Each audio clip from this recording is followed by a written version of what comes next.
I was reading some of your tweets and your column where it didn't sound like you were in the front of the line there for the Patriots getting Josh Gordon.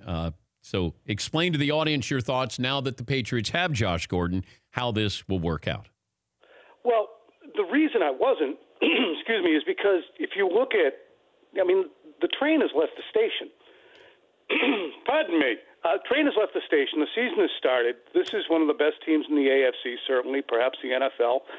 And they're strapped at the wide receiver position. If you want to bear with me for 30 seconds of logic, the Patriots didn't trade Jimmy Garoppolo because they wanted to make sure that they didn't get caught short at the quarterback position. So they end up settling for a second-round pick. They just drop him off on the stoop over in San Francisco.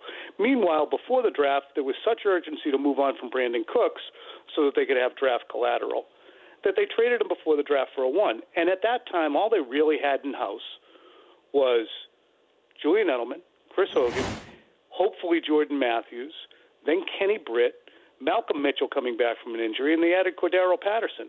There was just a litany of question marks there. But I feel that because in their haste to move on from Cooks, who's a really good player, not unbelievable, but good player, they caught themselves short. Mitchell didn't end up being able to play this year.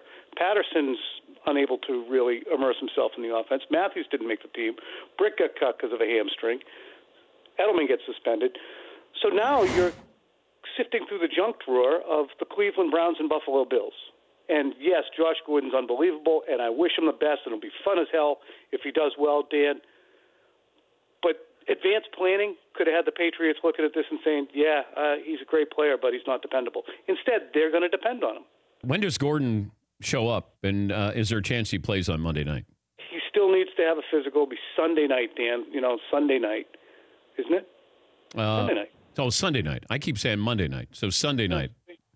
A couple shifts in your schedule and you don't even pay attention anymore. I know. I'm not watching Sunday Night Football anymore. Come on. I think that he still hasn't had his physical. That's why Bill Belichick was reticent to say that things were done and to comment on him, even though both teams signed a release. Bill's like, I don't want to talk about him, man. I'm like, okay. Does Gordon know what he's getting into? No. I don't think that he's known what he's getting into. I think that he lives life not knowing what he's getting into. Yeah. Unfortunately. And, there's a level of sympathy you can have and empathy you can have for somebody who's struggling with addiction and substance abuse. But this is no longer the fault of the Cleveland Browns or the NFL rules or anything else. The ball's in Josh Gordon's court. People compare him to Randy Moss, and I understand talent-wise, but Randy Moss had a career that was brilliant. Josh Gordon had a season 5 years ago. I know. So, I do know that Tom Brady's patience level for players who are not dependable is low.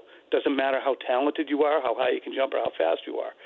So, if he's not sure that Josh Gordon is going to be where Josh Gordon is supposed to be on a particular route, doesn't matter how fast he gets to where he's not supposed to be. Will Josh Gordon finish the season as a Patriot, Tom Curran? Oh, boy, that's great. That's a great – wow. I'm going to put that up as a poll question right here on Twitter right now. I'm going to vote no. I'm voting no. No, he will not. Something will happen. However benign, something will happen. For more Dan Patrick Show, tune to Audience Channel 239 on DirecTV or download the Dan Patrick Show app.